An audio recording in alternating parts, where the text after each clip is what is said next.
The broadcast is now starting. All attendees are in listen-only mode. Hi everyone, my name is Taryn with Quest, and today's presentation is Sierra-Cedar's PeopleSoft Playbook Winning Strategies for Today and Tomorrow series. And today's presenter is Stacey with Sierra-Cedar. So Stacey is a Vice President of Research and Analytics for Sierra-Cedar.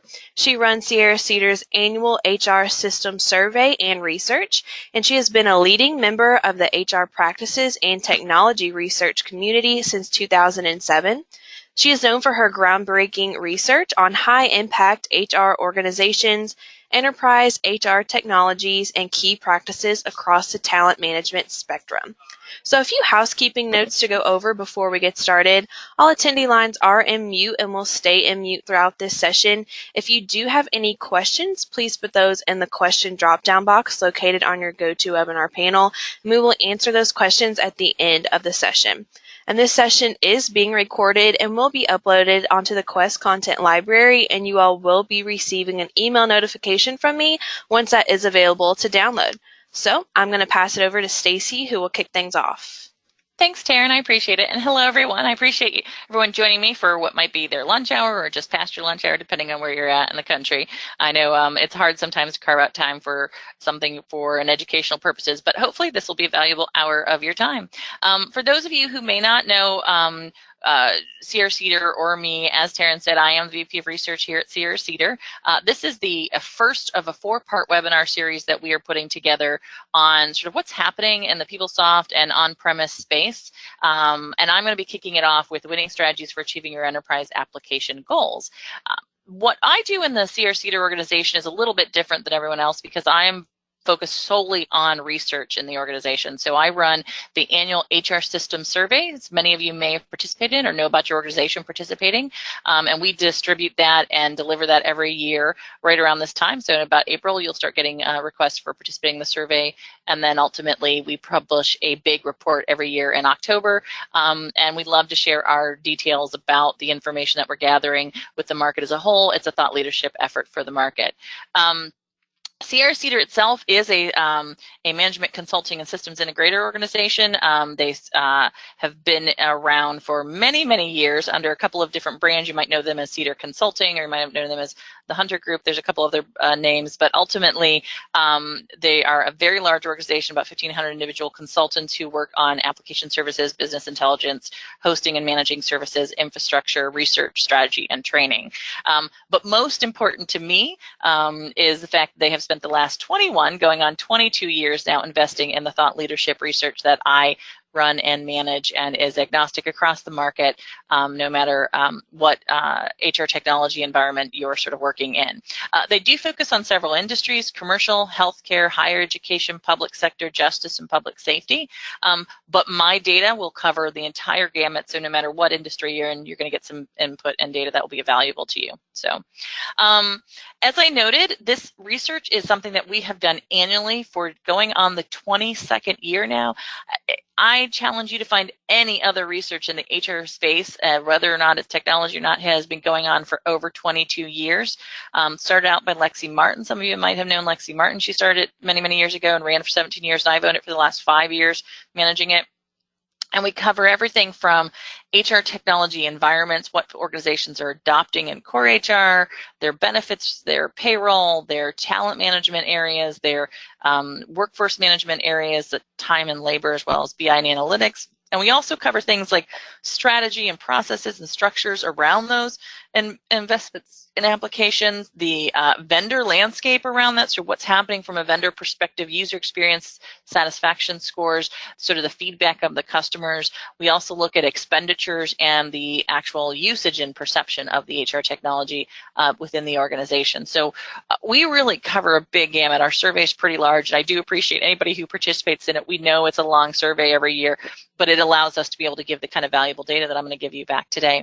As I said, this is a four-part series, and today what we're going to be talking about is really the broader conversation about what's happening in the HR technology space, particularly for those organizations who are in on-premise environments at this point in time, or maybe in a hybrid environment, and for those organizations who are leveraging PeopleSoft environments, and sort of what's happening for those organizations. So first, I want to talk a little bit about some transitions that are happening in the HR technology adoption market, and that's going to sort of lead into the conversation about the technology itself.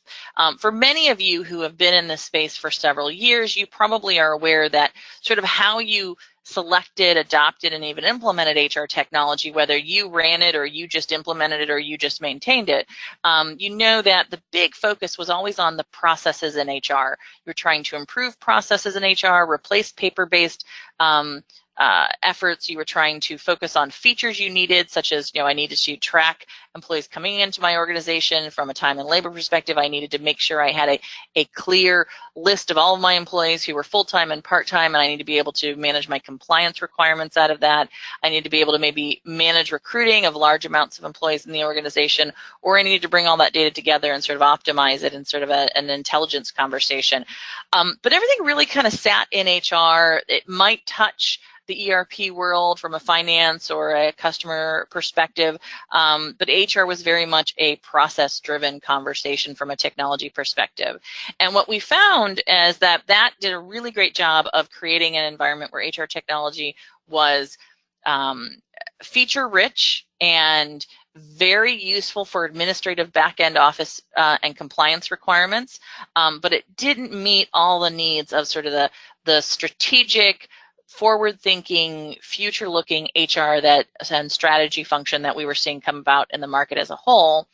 And so what's happened over the last couple of years is that we at Sierra-Cedar, and I think across the board, have started to realize that there is a new, what we would consider HCM application blueprint being developed in the market, a new way of thinking about how technology is adopted, deployed, and its value in organizations. And that's really driving a lot of this change that you're seeing take place with HR technology. It's not just, does the technology meet my business needs or not? In most cases, most of the HR technology environments that are in place today in organizations, and 80% of the time, they meet the basic needs that organization has as far as administrative and back office and compliance requirements. What they don't meet, the 20% that's most important, is the strategic and the employee engagement perspectives that organizations are looking for their HR technologies to meet, and that's really the drive that's happening in organizations today. And so we're finding that organizations today are making decisions about their HR technology, both selection and replacements, not based as much on features and functions. They're assuming everything has about the same level of basic features and functions in their HR technology environments, but they're basing it based off of the strategy. What's their big strategy outcomes they're trying to achieve? Are they customer driven? Are they operational driven? Are they focused on increasing market share? What does that look like? Is it all about a financial number at the bottom? What's the culture of the organization? How do we make decisions? What's our leadership look like? What's our leadership approaches to making decisions look like? Those type of things are a big driver of the type of HR technology that organizations are looking at. And then finally, what's our data needs? What's the data governance that we have requirements of, both from a compliance perspective as well as our enterprise data conversation about our organization? Are we starting to look at big enterprise data architectures and data lakes and how we're going to aggregate all of our information, or are we still keeping things in separate environments? What's our data model going to look like across the organization? These three things are driving the big change that is happening in the HR technology market. Organizations are saying, this is what I want to be talking about when I start thinking about my HR technology selections. This is why I'm thinking about changing my HR technology tools today. And ultimately, it's driving a very different HR technology ecosystem. You still have a lot of the main systems that we've had forever, the payroll systems, your talent and profile and career planning and learning systems, your time and labor absence and leave and labor scheduling systems. But you're also now starting to get a lot of HR help desk, employee self-service, consumerization, the communications technologies that are now part of the HR ecosystem. You're also now starting to look at workforce intelligent applications like your platform BI solutions, embedded analytics inside of these technologies, your dedicated HR analytics. These are all now things that you don't think about after you get all your systems in place. They're part of your system conversation as you're building it out, and that's becoming a much broader conversation. It's part of this ecosystem. It's not an afterthought after the ecosystem is built. And then finally, emerging technologies in this environment are no longer something I kind of put on the back burner. I think about when I have a little bit of extra time, or when my boss asked me about an article that he read about this, what's this new thing called blockchain, right? What we're seeing now is that organizations have to start to think about emerging technologies today if they're going to be able to leverage them down the road. So in other words, if I'm going to be leveraging machine learning, am I tapped into the right benchmarking databases, or am I tapped into the right data aggregation tools that will allow me to train machine learning tools to work the way my organization needs them to work? If I'm looking at robotic process automation, am I managing the resources in my organization to understand all the different workflows that I have so that robotic process automation can maybe come in and take a look at the processes in my organization? So you really have to think about sort of the emerging technologies as a part of your whole enterprise HR technology ecosystem.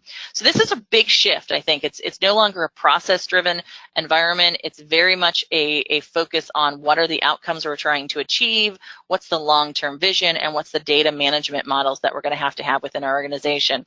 And ultimately, things like content strategy and social strategy and cybersecurity and network security, those all become a big part of that conversation. They're no longer sort of sitting on the outside. They're foundational to it instead. And ultimately, things like our finance systems, our customer relationship management, our vendor management systems, now the data within those systems is only as valuable as it's connected to the data in the HR systems, and vice versa. The HR system data is only as valuable as it's able to connect to those data points. So this whole world is becoming much more interconnected. Doesn't mean everything has to be on the same platform. We're obviously seeing a lot of investment right now in big data architecture environments, but it does mean that the systems have to integrate and connect very effectively. So this shift that I'm kind of walking through today is, if depending on what role you play in your organization, whether you're an HR IT professional, whether you're someone who is in the role of maintaining and managing a PeopleSoft environment from a technical perspective only, or whether you're someone who's sitting at a sort of director shared services level and you're sort of sitting at the table with the HR business leaders trying to figure out the outcomes that you're trying to achieve, understanding that this is the shift that is taking place will help, I think, understand why the HR function and the business leaders are pushing for changes in the HR technology environment. They're not doing it just to say, oh, we want, better user experiences and we want to just have prettier screens. What they're really driving at is changing how we think about HR technology, what it does in our organization, and how it fundamentally is built within the organization. So if you understand that, then I think the next step really is, what is the playbook for this transition? What are organizations doing to sort of get to that future view that we were just sort of talking about, one that is very focused on enterprise outcomes? And what we're finding is that the initial conversation about this was, first, oh, everything's got to go to the cloud. It's just the cloud's going to handle all of this, right? And so we did see there was a huge shift. Our data definitely showed that SaaS deployments versus on-premise license deployments were definitely shifting in the market. If I looked at this chart 5 years ago, you would have seen there would have been a lot more on-premise applications deployed in organizations across workforce management, payroll, core HR, master talent management, versus what is today now SaaS, or software as a service, multi-tenant cloud deployments. And what we're finding is that today in the HR space, at least, we're over the 50% mark. More than 50% of organizations have at least one or two HR technology environments in a cloud environment. And we're seeing that was a 14% increase in that cloud adoption last year, and there was a 15% decrease in the overall percent of organizations who had on-premise. But I say that, and I think this chart is really important to note, is that you notice that this chart doesn't say that license on-premise has gone away. There's still a lot of organizations, more than a quarter of global organizations, that are still working on a on-premise solution, which is probably where many of you are sitting at today. And the drive for shifting to cloud seemed like it all made a lot of sense, and it continues to make a lot of sense depending on what you're trying to achieve. It's that improved user experience that we just talked about, the consumerization, the mobile capabilities have been really big, the 24/7 access to your system, so mobile could really take advantage of it, the better analytics and reporting, the idea of reducing your IT management and infrastructure, and hopefully reducing expenses along with that, the consistent update schedule, the update management, which which had been in an on-premise environment, much harder to keep things updated on a regular basis and prioritize them. And then finally, sort of the ability to grow and scale your environment at a much quicker pace and not have to worry about infrastructure while you're trying to do that if your organization was growing rapidly or you did a lot of mergers and acquisitions. And then there was always a lot of conversation about improved security or data storage, and depending on who you spoke with, there was a lot of conversation about whether that was better or not in the cloud environment. There's a lot of evidence today to show that the cloud environment, definitely depending on which cloud environments you're in, has a lot more security built into it in many cases than an existing on-premise environment, but not in all cases. It just depends on sort of the cloud solutions you're using for the various applications. All of this to say that this is the panacea. This is what everybody wanted to get out of their cloud transitions. This, and they would hope that it would get them to that future picture that I showed of an HR ecosystem that supported your business outcomes, that was much more focused on strategy and data governance and culture. Now, what has happened, though, is that, that didn't happen exactly as we had planned, right?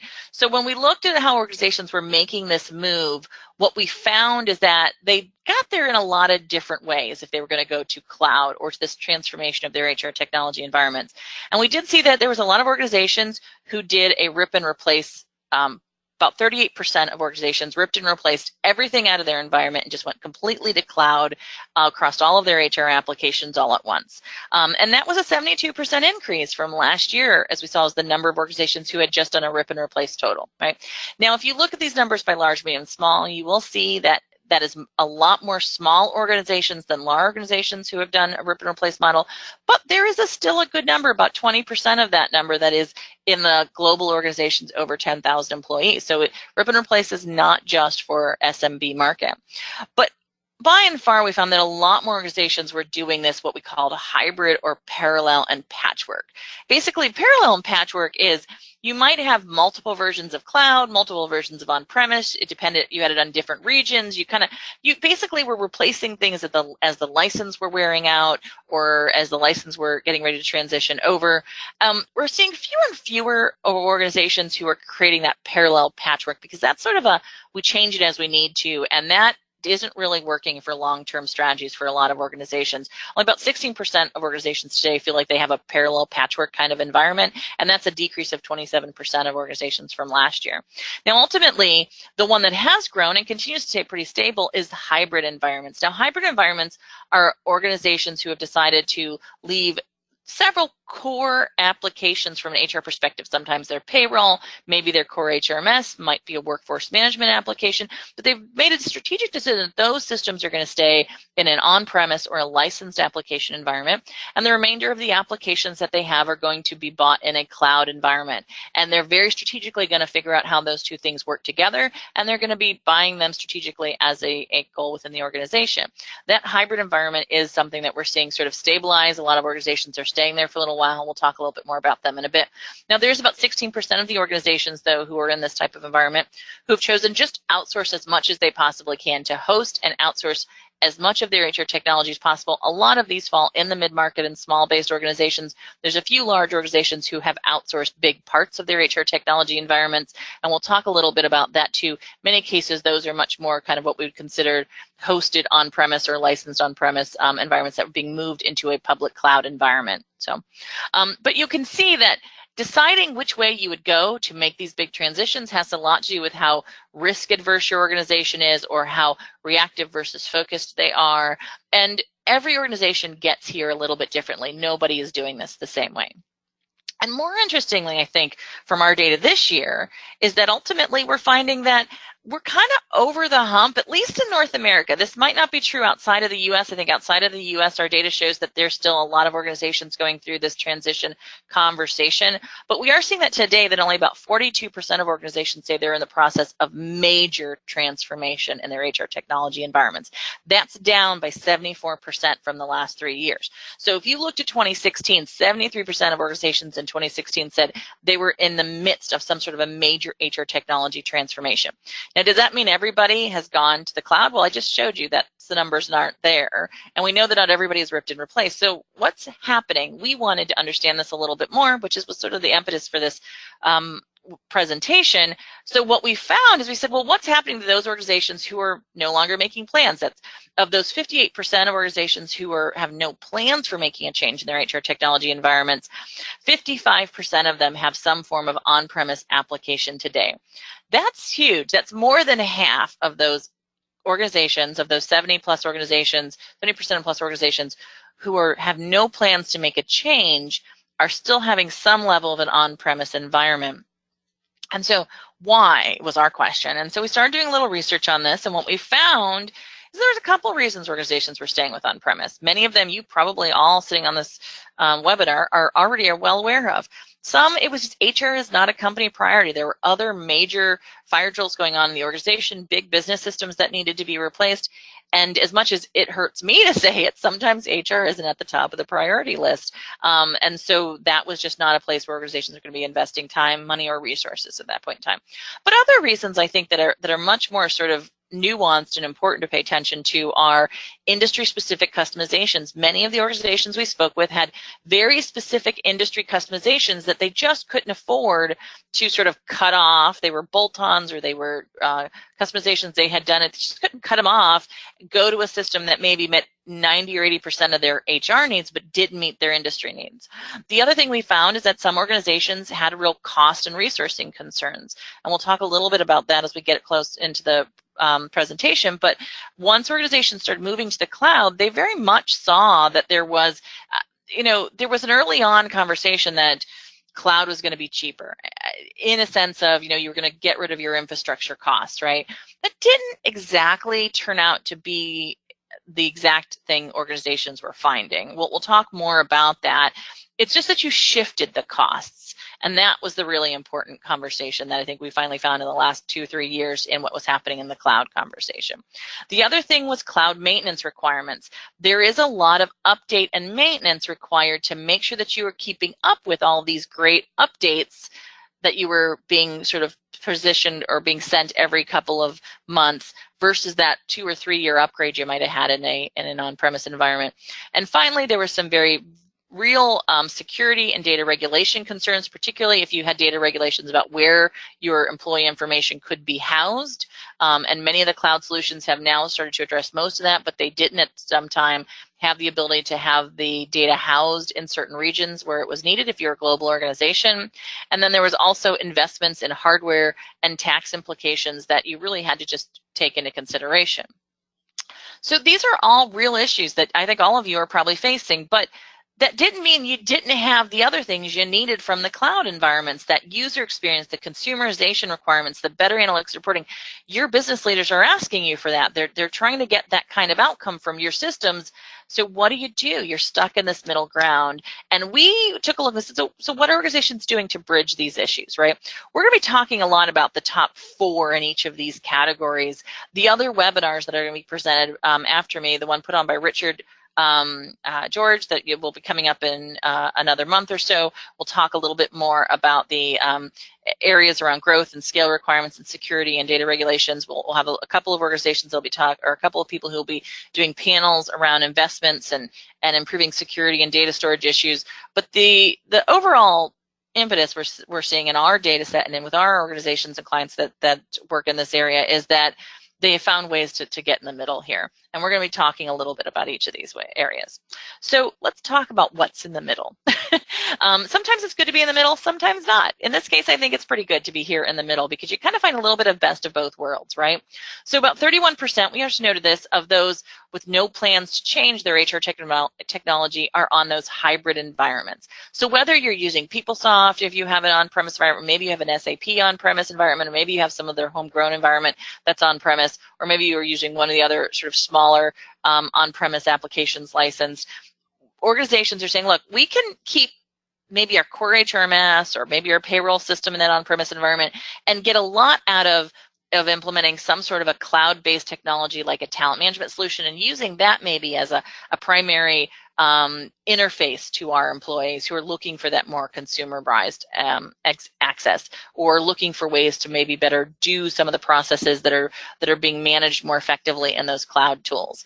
So that's one way that organizations are handling it. Another way that we found that organizations, I think particularly when we looked at the PeopleSoft organizations, which we want to do for this webinar and for this audience, 39% of the PeopleSoft organizations with no plans to change their environment currently are using PeopleSoft Fluid. Now, let me just put a statement here. I am not a salesperson for PeopleSoft Fluid. That is not what I do. But what I do is I ask the question, are you using PeopleSoft Fluid in my research? And so I'm going to share with you what things happen when you're using Fluid versus not. And that's what you're going to get today, a little bit of. It's really important, I think, to kind of know what works and what may not work as well, right? So apologize here. We have people trying to reach us. But ultimately, we also are,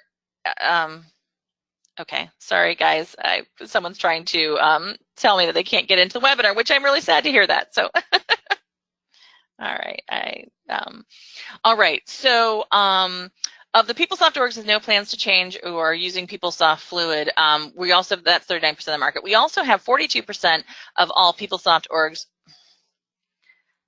sorry guys, 42% of all PeopleSoft orgs in hybrid environments are using PeopleSoft Fluid. So that means that you can use PeopleSoft Fluid in different ways, and again, we'll try and show what that looks like. So, okay.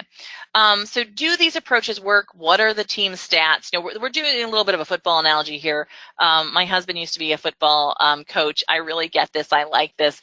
And his big thing when he was coaching football was, it's great to be putting all your stars in. It's great to be putting all the people involved in, right? But we really want to understand what the team stats are. What does it look like when that whole team's working together? Do they actually come out with something? Even though your star may make a great number of runs, or even though he might throw as many yards, when the whole team's working together, what's that look like? Well, we're going to talk about that a little bit. First of all, we're going to talk a little bit about HR technology user experience. This is something we track in a really, we particularly get to this at a detailed level in our survey. Every year we take a look at, we ask for each and every application area plus the vendor and the solution vendor area, right? So we know, for example, that someone who has PeopleSoft, or someone who has Oracle HCM Cloud, or someone who has SAP, or someone who has Cornerstone On Demand, all those various applications, we know exactly what the user experience is for that application. We also get a vendor satisfaction rating for that application I'll talk about a little bit later, because those are two different things. How satisfied you are with your relationship with your vendor versus the actual user experience that you're getting from your organization, that you feel like the organization is getting out of that application. And what we found in our data is that, you know, as much as we do see that on-premise applications generally have lower user experience scores across the board, we do find that if an organization has an all on-premise environment, their core HRMS user experience is not as low as it might be expected to be, right? Because ultimately we're finding that a lot of organizations who have a total environment on-premise have customized it, put a lot of things on top of it, built it to fit the needs of the organization. It's very specific. It's very back-end heavy in many cases, administrative focused, and that's how people like it in that organization. So their user experience is a little bit higher if it's all on-premise and they haven't started to use any cloud environments. You definitely see that the workforce management application or talent management applications in those environments get much lower user experience scores. These user experience scores are on a scale of 1 to 5, from 1 being very dissatisfied to 5 being very satisfied with that user experience scores. And just a few, like a couple of points either way is a big difference when you're looking at averages, particularly when you're looking at over 1,600 individual organizations like we look at in our data set. And so in the hybrid environments, not surprising, hybrid environments have a little bit less user satisfaction in their core HRMS and their workforce management environments, but their talent management space, which is oftentimes the thing that is in the cloud, they have a 3.0 or much higher average for their talent management environment from a user experience perspective. So again, that priority, what is most important to you? Is it that maybe your talent management system, like recruiting and learning, has a better user experience than your core HRMS in your environment? Then that's where you're going to invest your time, and a hybrid environment works very well for that kind of environment. If you're looking at organizations who are going to all cloud, that's the far right there. And you can see that all cloud generally has the highest level of user experience in all categories, particularly the HRMS but also in their workforce management and in their talent management application area. But if you look in the middle there, that PeopleSoft Fluid group, so those are organizations who have PeopleSoft Fluid in place and a PeopleSoft environment. Now, they could be a mix of either the hybrid or the on-premise group. That, we don't know if they have all on-premise or all mixed of hybrid, but we do know that these are people who are running PeopleSoft Fluid. Their core HRMS user experience is pretty close to where the cloud HRMS one is. And that was one of the most interesting findings for me. I was like, oh, this is interesting. You're not going to get all the way there, but you can get part of the way there if you just implement a solution that sort of supports. We also looked at this a little bit for the SAP environment. There are some sort of applications that are similar on SAP on-premise where you can put a little applications on top and they get a little bit better boost as well, but not, I think Fluid actually gave us the highest boost out of anything else besides the cloud for your core HRMS environment. Workforce management got a little bit of boost. Talent management, not really as much in the Fluid environment. So if you're using talent management in your PeopleSoft environment, you just don't as likely get a big boost there, but that's okay. The other thing that we looked at, as I said, is that vendor satisfaction rating. And one of the things that we look at in our user experience of vendor satisfaction ratings, we do a grid that shows up in our report every year, and we can tell you that the market as a whole has been really seeing positive outcomes in the core HRMS environment. In the core HRMS market as a whole, we have seen that everyone has seen, especially if you're a cloud application, but even in the on-premise applications where they've made updates to their applications, right, we have seen improvements in the user experience and the vendor satisfaction in those environments. And generally, our environment looks a lot like this. Most of the cloud applications are over on the far right with both the user experience and somewhat better in their vendor satisfaction ratings, right? But what we have found when we looked at that Oracle PeopleSoft group, which was sort of separated out originally, we don't bring them in, we just have PeopleSoft separately. But when we added those who had PeopleSoft Fluid, they had not only a better user experience, which we already showed in the previous slide, but they also had a better vendor satisfaction rating. And that was sort of interesting for us because we oftentimes get people who ask us, well, how can you have two different systems or have two systems by the same vendor who have the same or have different vendor satisfaction ratings? And my answer is, hey, people have different experiences depending on the support group and the people in the organization who are responsible for it and the people who are responsible for the strategy. They just have different experiences with the same vendor, right? And we do see this in Oracle PeopleSoft as well. Those organizations who have stayed up to date in their upgrades, who has focused a lot on implementing the newer PeopleSoft solutions like Fluid inside of the PeopleSoft environment, they just feel like they have a better vendor satisfaction. They're more connected to their vendor. They're responding to their needs better. Those who don't do those upgrades, they don't. And it's not surprising. I just think that this is just sort of what the data is showing us, right? All right, so going beyond this now, one of the other things that we get into in our data set is, and I told you this already a little bit, but does the technology meet your current business needs? This question is asked about business needs in our research. I can't fit business into this title because it just doesn't fit on the screen, but when we ask the question in the survey, it is, does the technology meet your current business needs? And as I had already told you, about 80% of the time, we find that organizations feel that everything from their core HRMS to their payroll to their workforce talent management systems kind of meet their business needs. They just do, right?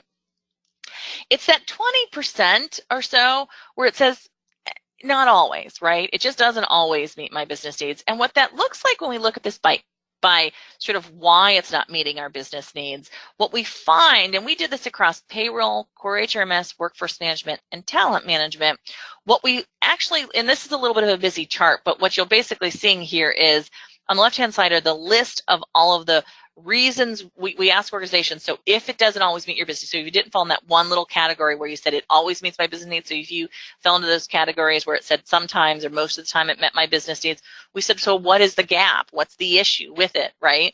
And this was the list of things that we gave people as to what they could select as to why the issue and what the gap was. And what we found is that whether it's payroll or core HRMS or workforce management, talent management, by and far, the number one issue is configuration, customization, limitations. That's an issue.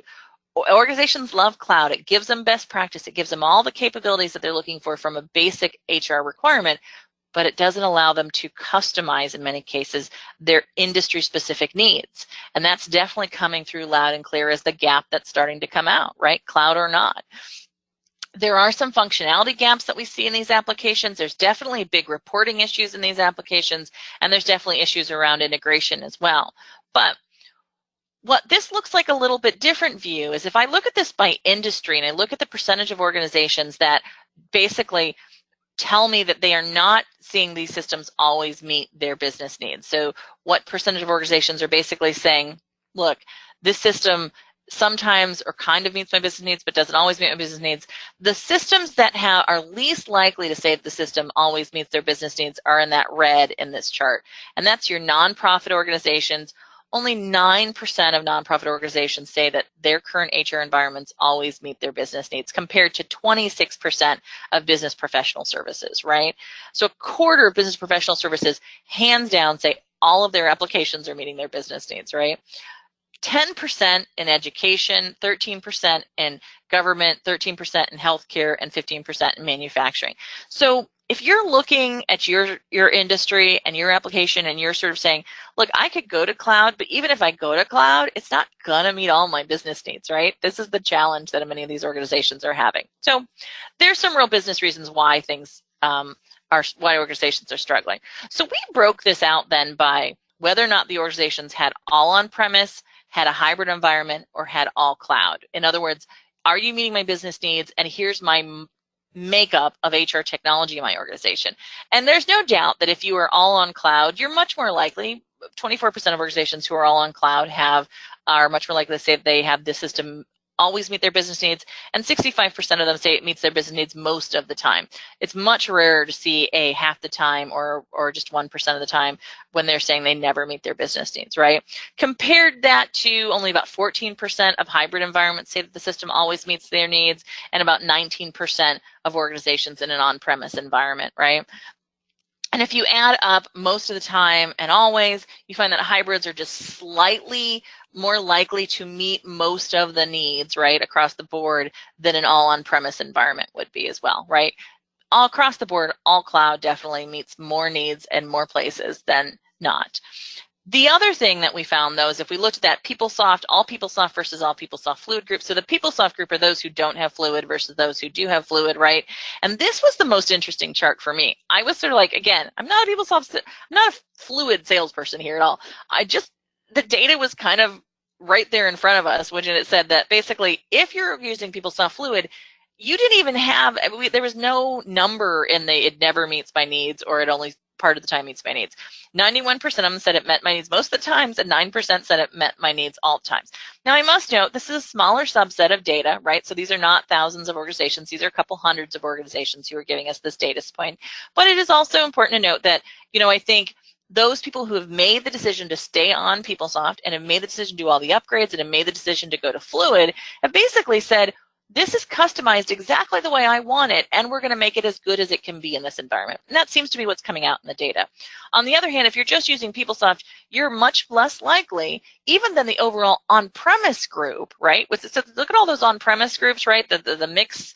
If you're just using PeopleSoft and you don't have Fluid, you're only about 3% likely to be saying that your system always meets your needs, and about only 57% of the time to say their system most of the time meets your needs. So this is good news. This shows that user experience and sort of meeting business needs, you can sit in one of these hybrid or PeopleSoft Fluid or sort of attach on areas, and it kind of works. It gets to the point that you're trying to achieve from a cloud perspective. Where it starts to be a little bit less, exciting for some of these hybrid or in the middle places is when we start looking at things like mobile. Now, mobile enablement is a really important topic when you're talking about consumerization and user experience. And we know that at this point in time, mobile is just not an emerging technology at this point. At this point in time, we're finding that only 51% of organizations, at this point in time, 51% of organizations are using mobile-enabled HR in some way, right? And we don't just ask about whether you have an app. We're actually asking, are they leveraging it in their actual processes? And within the next 12 months, that's going to jump to 59, almost 60%. It's not emerging technology anymore. You should be using mobile someplace in your HR technology environment. Now, we looked at this by, again, these breakouts that we've been doing throughout this presentation. And what we found is that all on-premise environments were the least likely, right, to generally use mobile in any place in their HR tech environment. The only place that was less likely to use mobile in their HR technology environment are if you were an PeopleSoft house, right? Like if you were PeopleSoft and you weren't using PeopleSoft Fluid, then only 35% of you were using mobile anywhere in your organization. So that meant you must have had some sort of a hybrid environment where you were using it maybe in a talent management area or something, right?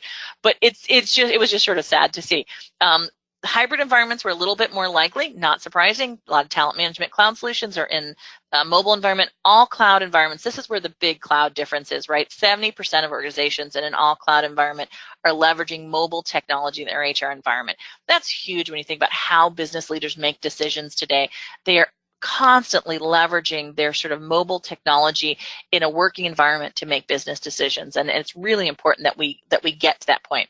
PeopleSoft Fluid is an area where it looks like, from our data perspective, when I think you'll learn a little bit more about this when some of the other presenters talk, because this is not my area of expertise, but it definitely seems that that area at least increases the use of mobile technology a bit more than if you're just doing a hybrid environment, and definitely a lot more if you're in an all on-premise environment. So just something interesting to think about. The other thing that we had noted in our earlier slides when we were talking about what people were trying to get out of their HR technology environments by making these transitions to cloud, and we've already talked about better user experiences.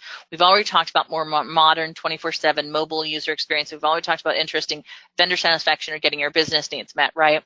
But that other piece, which is the reporting and analytics piece, that was also supposed to get really good in the cloud, right? That was supposed to be something that we could really depend on in this next generation of HR technology. What I can tell you is that across the board right now, most organizations, if they have any form of HR analytics or BI analytics being used in their organization, 63% of them are still primarily using them to manage compliance risks within their organization. And about 52% of them are using them to manage HR costs.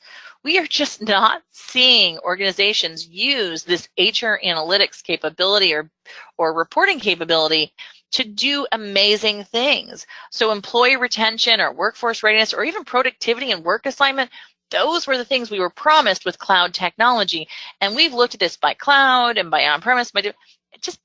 You don't see these outcomes even in cloud environments. People are not getting to that goal-focused, business outcome-focused HR technology environment unless they put a lot of investment in other areas. And we'll talk a little bit about that here before we wrap up today. Because what you're seeing, now this is a little bit of a busy slide. I apologize. This happens when you put a lot of data on a slide. But we ask organizations, what metrics are you including in your HR reporting? Because it's not just about what are you using it to achieve. It's also about what metrics are you reporting. And what we find is the cloud organizations, which are those blue columns on the right-hand sides, yeah, they're doing a little bit more in turnover or compensation or demographics, but those are all backwards looking metrics in some cases, and recruiting, but they're not doing as much in areas like learning and performance, where you'd expect them to be doing much more than everybody else, and they're not. Your hybrid environments and your on-premise environments are actually getting just as much, if not most, of the same metrics, and in some places better metrics in areas like performance and absence and learning. So reporting is just an area where I don't think that the new cloud systems or even moving to a hybrid system is going to fix that situation for you. You have to, as an organization, do a better job thinking about what you want out of reporting, how you manage your data, and how you sort of aggregate your data before you even begin to think about how you get to better reporting. And this is becoming an issue across the board. So this is just not an area where we're seeing that anything gets fixed by technology. It gets fixed by other things that are happening in the organization. And that same thing with PeopleSoft Fluid and PeopleSoft. Again, Fluid doesn't seem to add a lot of benefits here, except for maybe capturing a few more in areas like compensation or demographics, right? But it doesn't really seem to be a big trend that it's improving in areas. And particularly, again, we found some real low metrics here in areas like learning or absence.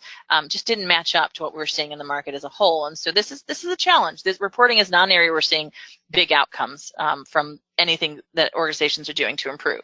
Now, one area that's a little bit different from a reporting perspective is enterprise workforce planning. When we look at organizations who are doing big amounts of enterprise workforce planning, and if you're an organization who has like a budgeting process, and maybe you might use something like Hyperion or Anaplan or something like that, right? Or did you Edward, some of those things, right, where you're like doing planning at a big resourcing and budgeting perspective. To get there, you have to be able to have something that rolls it up into like a workforce plan oftentimes. And that's the hardest part, is getting the data up into those big systems that is necessary to make the big business decisions that you need about what your organization is going to do with resources and budgets and workforce and those type of things. And what we found is that they do see a little bit of a difference here in the kind of organizations that do that level of enterprise workforce planning, what we call sort of second tier strategic enterprise workforce planning. So those organizations who have a hybrid environment or who have PeopleSoft Fluid seem to do better than the all cloud, the all PeopleSoft, or the all on-prem group. Now, this is sort of interesting. You might kind of go, why is this? Well, this doesn't surprise me a lot. The hybrid environments are those organizations who get data and have gotten the best data they possibly can out of their talent management solutions. They're leveraging them to their fullest extent, which is a big part of what you need for workforce planning. And they're leveraging what they can in their enterprise core HRMS systems and in their payroll systems. They're pulling the data out of that in many cases to work with their talent management data. And so workforce planning is a little bit easier there because they're leveraging that talent management solution to its fullest. Now, why isn't this happening in the cloud solution? Well, I don't know the answer to that. I wish I did. It's something I want to research a little bit more, but it does seem here like enterprise workforce planning is a little bit less likely to happen in that cloud environment compared to what we're seeing in some of the other ones. And PeopleSoft Fluid here, this again is another example of, again, I think people who have all bought in to PeopleSoft Fluid, they probably have their finances connected and typed in here. They probably have their business systems connected into here. And this definitely makes a big difference in whether or not you're able to do enterprise workforce planning. One thing we do know in all cloud environments, and this may be why this number is a little bit low here, is that particularly if you're an SMB or a mid-market all cloud solution, you may not have the ability to bring in third-party data or to bring in any kind of finance or other system data. This enterprise workforce planning has a lot to do with, can I connect my data to my business data? And if that's not capable inside your system, then you're going to end up with a lot lower percentage. So if you're looking for a cloud solution that can do that, you definitely want to have one that's connected to some finance areas, right? All right. Costs. I did promise you a little bit about cost. Everybody wants to know about cost.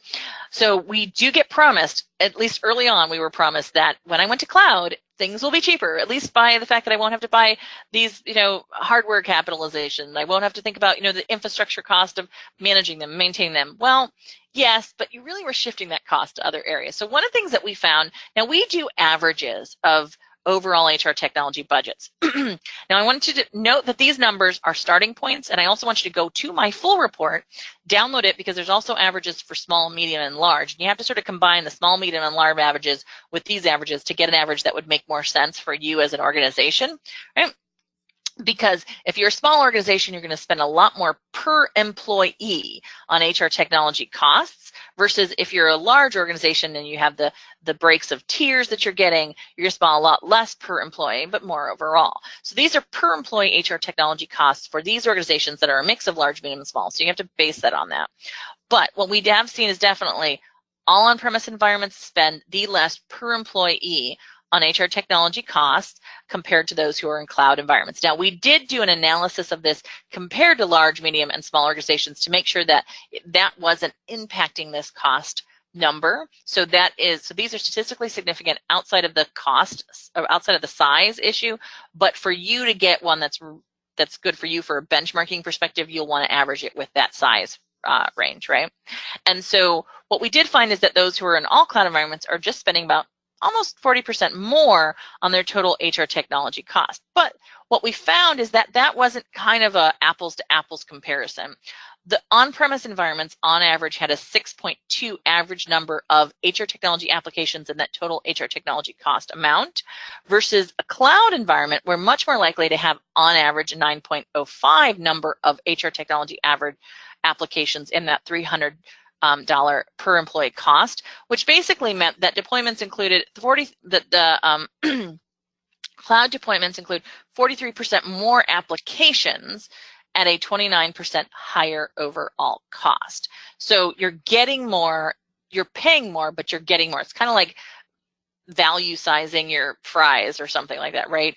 There's a different dialogue there. It's not apples to apples. So on average, those cloud employees are just getting more applications. It could be engagement applications, could be rewards applications, could be different types of talent applications, but they're just getting more applications overall. So All right, so sort of the cost side aside, we do know that there are some, a lot of that differs by industry, those kind of things. So we do ask you to sort of look at the data in the report as a whole, or if you have questions, feel free to reach out to me. Cost is always a touchy thing. There's some resourcing data too there that has to play into that. But when we look at resourcing, the resourcing conversation about how many people you have wasn't really the right conversation when we were looking at this. What we were looking at is who does the important things that need to be done in an organization around our HR technology environment. And what we found is that this also was very different whether you were an all on-premise or all cloud environment. We didn't have the hybrid and the fluid conversation here as much because there just wasn't enough data in this particular area to analyze that well and effectively. I didn't think those numbers were quite solid enough. So we're showing the all on-premise and all cloud because we didn't have enough data there to show this. And what we found is that with by and far, those organizations who move their solutions to an all-cloud environment were much more likely to have their HR configuration decisions shifting to HRS, HRIT roles. So yes, they didn't have as many IT roles needing things. Yes, they didn't have as many functional HR roles involved in things or IT leadership, but they shifted a lot of responsibility onto what was the new HRIS, HRIT role within the organization for configuration decisions. If you're looking for an example of why you should be paying attention to your HRIS configuration decisions, be sure to go look at IBM's most recent Wall Street Journal article that just got out about their recruiting questions that were asked, and it was because of a miss in how a recruiting system was configured, and some questions that weren't supposed to be asked or were pulled from a different country or region were asked here in the United States, which caused a lot of embarrassment and brand issues for IBM. Those are the kind of things that this new role is now taking on. Another area here that you want to take a look at is, what about things like security and privacy? Well, again, we saw that if you're an on-premise environment, you're much more likely to have IT, risk and audit, even the vendor handling security and privacy areas. When you move to all cloud, all of a sudden this became a much bigger role for your HRIS, HRIT role. IT still had their hand in it without a doubt, but not nearly as much. And this is where, again, roles and responsibilities, you might lose a few IT roles, but you're shifting that to an HRIST role, right? So this is what's happening when you move to a cloud environment from a resourcing perspective. So all that to say that there's no perfect solution. I wish I could give you a perfect solution. I'd love to give you a perfect solution, but there is no perfect solution. But what we are really excited about is that there are some things that could give you a touchdown that have nothing to do with technology. I know my company, everybody's company, would love me to tell you that a certain type of technology would basically give you better business outcomes, but that's really not what happens. The business outcomes are based off of what you do as an organization from your strategy perspective. And so I'll show you the 5 things that make a difference in business outcomes in our data. And we've been doing this for over 20 years. In the last 5 years, we can be able to show year over year these 5 elements make a difference in your HR technology or in your business outcomes, like things like whether or not you're an organization that's able to have more innovation, market share, performance, profit, those kind of things. What we have found is that having focus in your HR function and strategy in your HR function is really important. So HR trying to do everything for everybody and not doing any of it well is a big issue in the market, and most of you know this, particularly if you're IT supporting them. What we have found is that those organizations who are very clear about the behaviors and the approaches they take in HR, and then that translates into HR technology. So whether they're a talent-based organization or a data-driven organization or maybe a socially responsible-driven organization, or maybe they are all-profit type of organization, those organizations who are very clear about that end up with better talent outcomes, HR outcomes, and business outcomes on average than all the other areas. So everybody who doesn't have this kind of focus in our organizations. There are not many organizations who have this kind of focus. We have a whole section in our report on this if you want to get more details on it. But we've been able to prove this for 5 years straight now, that these organizations year over year who have these type of very focused behaviors get better business outcomes. And it has nothing to do with the technology. Now, some of them have different types of technology they use more likely than others, but the thing that correlates most tightly is their behaviors as an organization. Secondly, the other thing that makes a big difference in the business outcomes is just having an enterprise system strategy. Those organizations who have an enterprise system strategy are 10% more likely to have higher business outcomes. Just having one in place that you update on a regular basis and look at on a regular basis. The other thing that we thought was sort of interesting is that we started to track over the last couple of years whether or not you measure your HR technology adoption. Surprisingly, those organizations, there's only about 10% of organizations overall who do actually measure HR technology adoption. Jumps to 22 if you're large. That's nice to see large organizations are looking at it. But again, 10% higher outcomes if you're an organization that is tracking your HR technology adoption.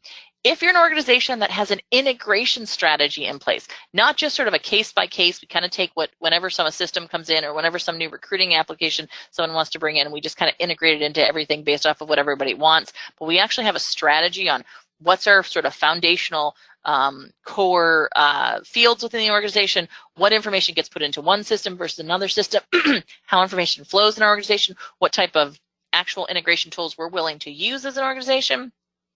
Those organizations get 12% higher outcomes. And finally, the biggest outcome, I hate to tell you this, I know I'm kind of preaching to the choir here, but those organizations who practice continuous change management, not just project by project, or not just, well, when I feel like it, or we're going to do a little training session when I roll up, but those organizations who have continuous communications about what their HR technology is doing and how it's changing and what it's involved in and what it should be doing in your organization and what's happening in your organization with HR technology, those continuous change management organizations get 19% higher outcomes. And this has been the highest rated area across the board for the last 3 years now has been change management. If you do some form of change management on a continuous basis, you just get better business outcomes.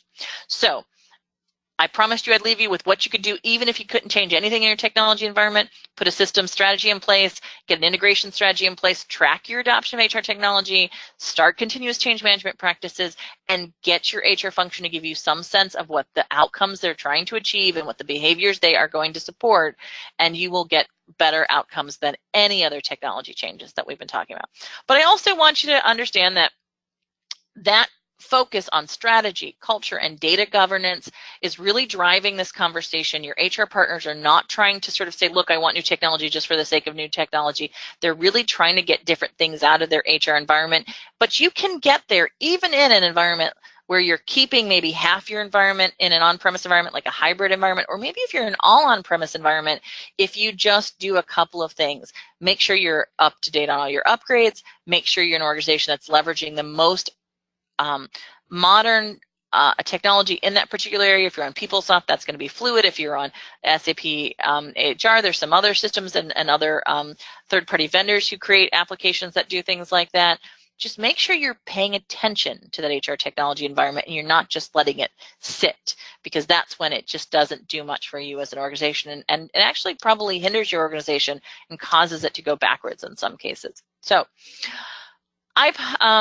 we went through a lot of information here. This was just the tip of the iceberg. We will be covering 4 other webinars. One is going to be on March 28th, realizing the new PeopleSoft value proposition. That will get a lot deeper into that PeopleSoft Fluid conversation. Richard actually works with those areas. We're also going to have some panels talking about the modern integration into the new PeopleSoft, the modern cloud integration in the new PeopleSoft world, and PeopleSoft in the cloud. I think those are going to be talking a little bit about the difference of hosting or not hosting and cloud environments. And you're also going to be talking a little bit about sort of what happens if you think about integration strategies and how the market's handling integration, and then thinking about that with the PeopleSoft environment. So much more technical conversations in these other sessions. If you want to get our white paper, please feel free to download it directly from our website. It's right there, big button that says HR Systems Survey and Report. And I am happy to answer any additional questions. You can reach me at staceyharris@linkedin.com or at Twitter at Stacey Harris HR. But also, I know I offered to answer questions, and we're kind of at the end of our time frame, so I will turn it over to my host and let you sort of wrap things up. Is there any questions that I have to answer today?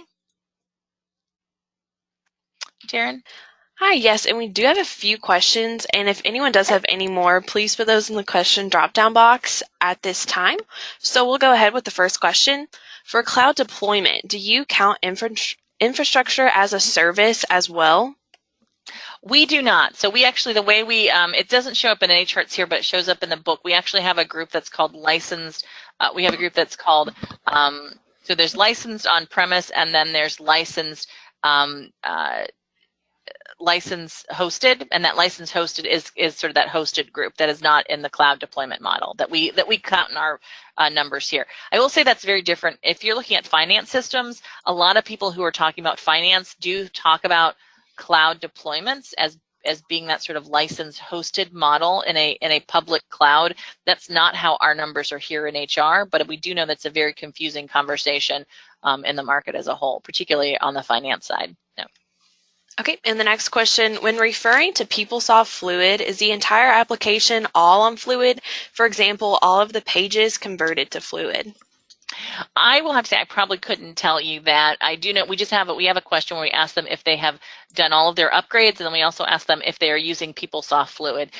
When Richard does his presentation, he could probably talk a little bit more about that, but I don't know what percentage of their environment is done in Fluid at that point in time. We just know that they're using it. Yeah. Okay, and will there be a similar playbook presentation for financials? We will not have one for financials. Well, we don't have one on the books, I should say. But we do have a financial report that we do, that we're in our second year now. It is likely that we might be able to get that data maybe in the fall or the spring of next year, because we're just going out with a new report right now. So I will talk to my team about that. That's a great question. We haven't put it on the books, but we might. Yeah. Okay. And that is all the questions that we have come in. So thanks so much, Stacey, and thanks to everyone listening in. And just a reminder that this session was recorded and it will be uploaded into the Quest content library, and you all will be receiving a notification from me when that is available to download. So thanks again, Stacey. Thanks, I appreciate it. And thanks everyone for participating. If you have any questions, feel free to let us know. Bye, everyone.